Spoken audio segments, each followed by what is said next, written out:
Hey, what's up guys, it's Xbox Modern Warfare here, Gamertag Banjo Chicken, and welcome to another Skyrim video. Now, in the last video I made on Skyrim, I just did put a soundtrack next to it and did a kind of montage, but in this video I want to go a bit more in detail about converting Skyrim mods and show you some of the mods I didn't show in that video, because I didn't have enough time.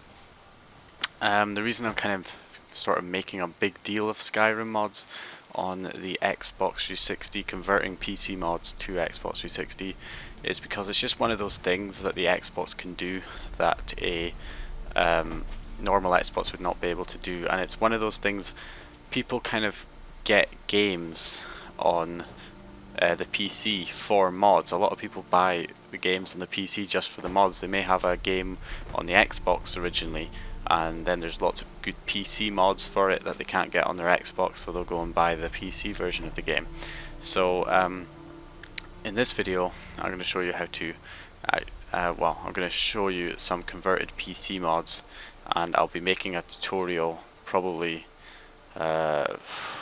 should hopefully be up next week sometime on how to actually convert the mods yourself, rather than just posting a download link to pre-converted mods. I'd rather show you guys how to make them yourself, so that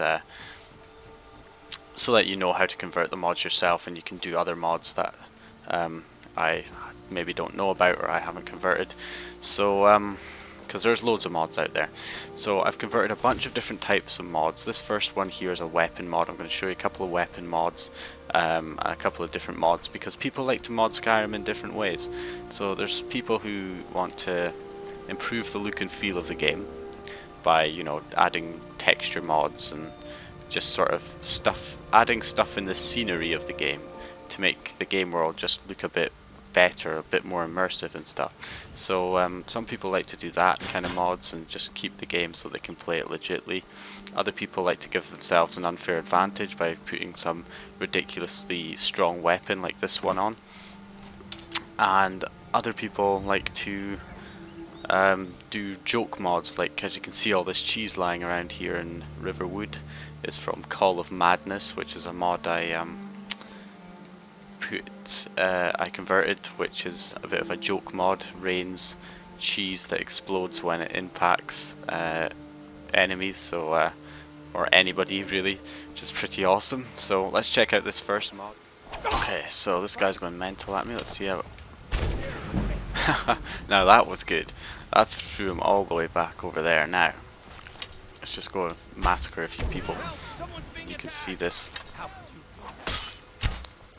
So this mod is very easy to convert. Oh, that was sweet. So yeah, this mod is really easy to convert, and yeah, it's simple. There's no problems with it converting it directly from PC. However, there are other mods. I wonder how it affects children. This arrow. Hold still. Missed. Oh, it doesn't affect them. That sucks. Oh well. Some mods are, some weapon mods, and any mod really that adds a new mesh into the game, or changes or adds extra textures into the game, can cause a slight problem when converted. Now, not every mod, only a few mods. As you can see, this mod's working perfectly fine. I did not have to change any texture sizes or anything, but some mods do require it. So a mod that's a good example is actually the Magicka Sabers. Further up here, Magicka Saber, a pink one. See, as you can see here, the texture on the Magicka Saber is not loading properly, which is simply because the texture is too high resolution for the Xbox to display properly. Now this can be fixed pretty easily, very easily in fact, and I'll be showing you how to fix it in the tutorial. So that's one reason why the tutorial is going to be a bit longer than maybe other tutorials out there, because I have a lot to show you. I have to show you how to convert mods, because some mods are converted in different ways. You see, some mods can be converted by adding them into a DLC container. So it's like DLC for the game, but other mods require files being replaced on the original game files, and other ones require textures to be resized, meshes to be resized. So that's why the tutorial is going to be quite long, but even though it's going to be a long tutorial, it is relatively easy to convert stuff, and I will be showing you how to do that. So that's weapon mod. So what I can do to get out of this situation is another kind of joke mod, I suppose you could say, but a way to get out of this situation. I can't fast travel because I'm in combat, so the other thing I can do is summon the TARDIS. Yeah, that's right. So all you have to do is get in the TARDIS, and we can basically fast travel because we won't be in combat anymore, and that is a nice loading screen. Okay, so let's go to, where should we go? Let's just hit the pool bar and take us to a random location. And then we just exit the TARDIS and let it load. Okay, so the TARDIS has happened to just nicely trap me in here, but we will use our magical powers to... Oh, we'll be clever about this. Here we go.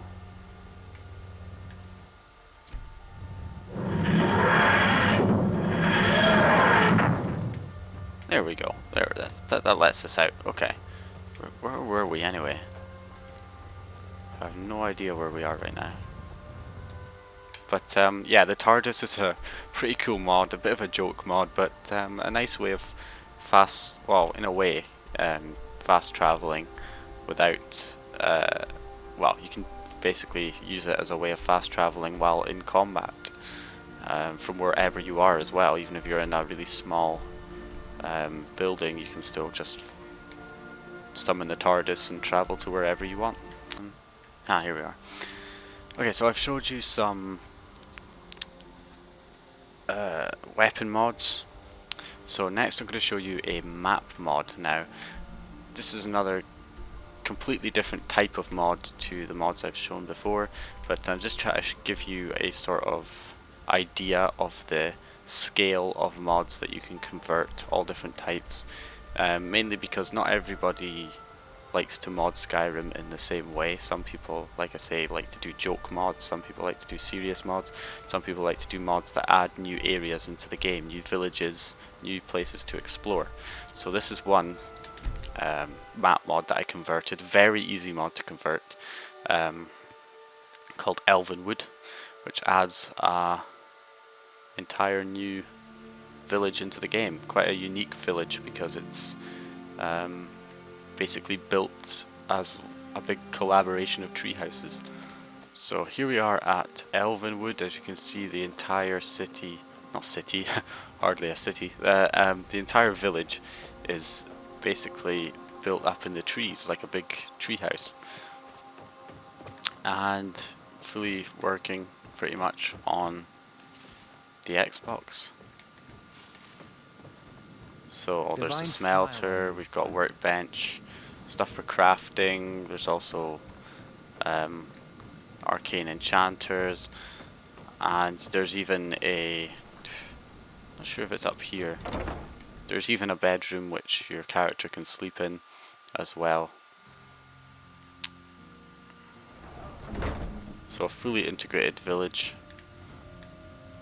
and a pretty nice mod all in all, quite detailed as well. So just looking here. Okay, so the other mod we've got is actually a armor retexture mod. Now armor mods are ones that can actually be done quite easily. A lot of people think they're complicated, but if it's just an armor retexture, it's pretty simple to convert, and if you're adding a brand new armor into the game, that can be quite complicated at times. Some armors are, some aren't, but the one I'm going to show you is simply a retexture of a current armor in the game. But it was originally 2K textured, so I had to scale it down so it looked, or it didn't screw up on the game. So you can see that Magicka Saber is totally screwed up now. Like I say, in the tutorial video I will show you how to fully fix that so it looks normal. So the handles looks looks what it should look in the PC version of the game. That's actually easy to convert. Ignore that. So we've got... why am I looking at weapons anyway? Let's go for armors. So we go up, and you will see we have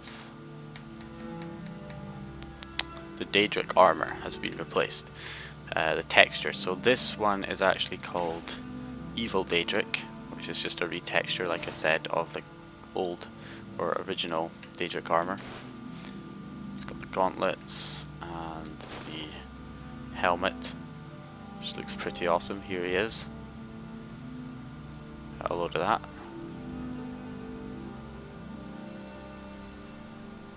So all in all, a pretty nice retexture on the armor for the Daedric armor. So yeah, it's pretty nice. So that's another thing you can do. Armor mods, totally capable of doing armor mods. So I showed a couple of spell mods in the montage video, so if you want to see them you can go back and check, because that shows that you can convert spell mods as well. So next we've got mods to enhance the look and feel of the game. So this is for the people who want to play through the game legitly maybe, and just want to make the game just look a bit more realistic or just a bit better, just sort of enhance the world around them rather than actually equipping some kind of mod to give themselves an unfair advantage. So the mods I have on here at the moment is Colorful Galaxy. It's called Enhanced Night Colorful Galaxy. So you can see the sky is just lit up with this galaxy going all the way around.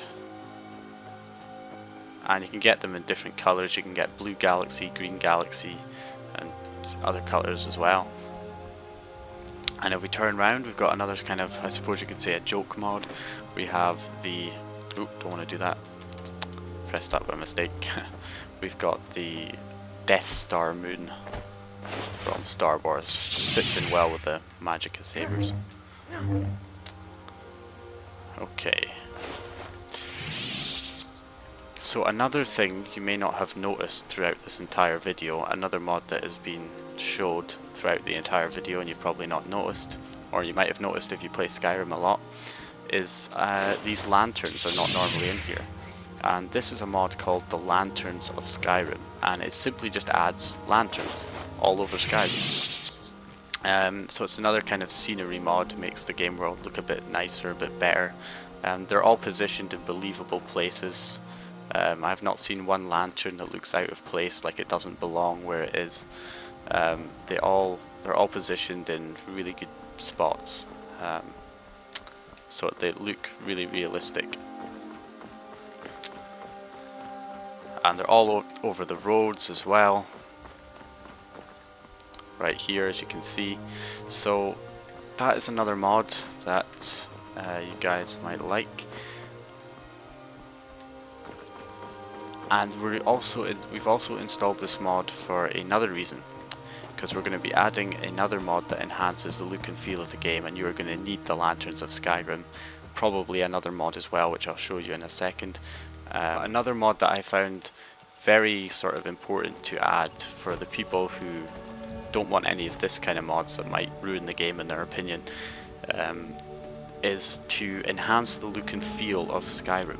And a lot of people would be surprised that this is possible in any possible way for the Xbox, because the Xbox obviously can't handle, you know, something like 2K texture pack for the game, which, you know, on the PC makes it look amazing, but on the Xbox it would, you know, cause the frame rate to drop to like 2 frames per second, and it wouldn't be able to it'd become unplayable completely. So the idea for this is to show you a comparison of 2 mods that I have added to the game. You're not seeing them at the moment because it's a scenery mod. I haven't got them on at the moment, but what I'm going to do is just show you Riverwood as it is just now, and then I'm going to pause the video and I'm going to resume it when I load it back up with the 2 mods that I have activated, and you will just see the difference between the original, which is just now the vanilla game, and the sort of mods that I add to enhance the general look and feel of Skyrim on the Xbox. And now just look at this. This is amazing. So as you can see, the water looks a lot more realistic, and this is still on the console, and the water is just looking so much more realistic. The way the movement is, it's not too choppy like it was before. And if we look around, just look at how more bright and colourful the world is. The colours are much more vibrant, and it just looks a lot better. You can see me in third person here. It almost looks like the graphics have been upscaled a little bit, but it hasn't. It's just a lighting effect.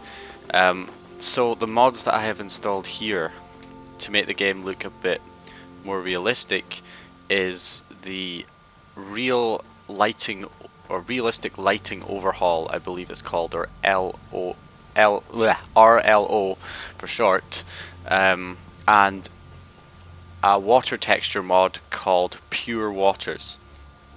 It's not realistic water textures 2. That is supposedly the best water texture mod, but it doesn't seem to. I haven't got that one working properly. You may think, how can you not just get a water texture? But the light reflection is completely screws up on it. So this is the water texture mod I got working, Pure Waters, and it just makes it look a lot more realistic, the water, and the realistic lighting overhaul makes the colors look a lot more vibrant. So if you're somebody who just wants to add mods that are gonna just improve the general scenery of the game, the way the game world looks, you don't want to add any mods that give yourself an unfair advantage. You just want to improve the look and feel of the game. This is definitely the mod for you. Now, a lot of people would like dungeons to be scarier and stuff to be darker in the game. This lighting mod does that for you as well. So first of all, let's just see how it looks in a few hours time. So we're now 1 PM. So it's just got a bit brighter really, but it just looks so much better, and as you can see, it's not really lagging whatsoever, because it is just a lighting effect, that's all. Obviously if you tried to install something like a 2K texture pack, it's going to kill Skyrim on the Xbox, something like that. You're going to get frame rate drop like 1 frame per second, or the textures are just not going to display. But with just a lighting effect, you can improve the look and feel of the game without really reducing the performance at all. So yeah, it's just a great mod you can do if you're planning on that. So let's have a look at it during the night. Like I said, the nights are a lot darker, makes the game more challenging, and it makes you really need the lanterns of Skyrim. So let's go ahead and wait until about let's go for 10. You can't even see your hand in front of your face, and a lot of people like this kind of mod because although it's dark and it improves the look and texture, I mean, just look at that moon now, and the colourful galaxy just looks amazing. So as you can see, it's got a lot darker, and that is what a lot of people like, because it makes the nights a lot more challenging, and it makes you need the lanterns of Skyrim. If you don't have the lanterns of Skyrim, then you're going to be in trouble with this mod. It makes you require torches a lot more, it makes dungeons a hell of a lot more creepier, and yeah, it's all running on the 360, no problem. So yeah, and another mod you can, if you're planning on installing the realistic lighting overhaul, and it's maybe just a bit too dark for you, definitely install the Lanterns of Skyrim, because that'll help. You can see as we go along the road here, you can see we've got another lantern along the road. So just along the road you've got the lanterns lighting the way for you. You can see one up there in the distance, another one up there. But it just makes the game seem a lot better, a lot nicer. So what else we can do? Another mod I've installed, because if you don't want to be carrying torches around all the time with this mod on, I installed another handy mod which gives you light but does not require any, what can I say, it doesn't require any torches, so you've got both hands free. It's called the Wearable Lantern, or Travel Lantern. In the game it's called Travel Lantern. So you can just equip this, and it's a oil lantern, and it just lights your way for you, and the lantern is there on your belt basically. And as you can see, it's lighting my way as I'm going through, so it lights your way without a torch, and it leaves both hands free for combat and, you know, spells and weapons, shields and whatever. So yeah, it's a great mod. Okay guys, that's all the mods I've got for you. Thanks for watching. Please check out my previous video if you want to see, if you haven't seen it already, my montage of different mods for Skyrim. So anyway guys, subscribe if you haven't subscribed already, like the video if you liked it, and I will hopefully see you guys in my next video, which should hopefully be the tutorial.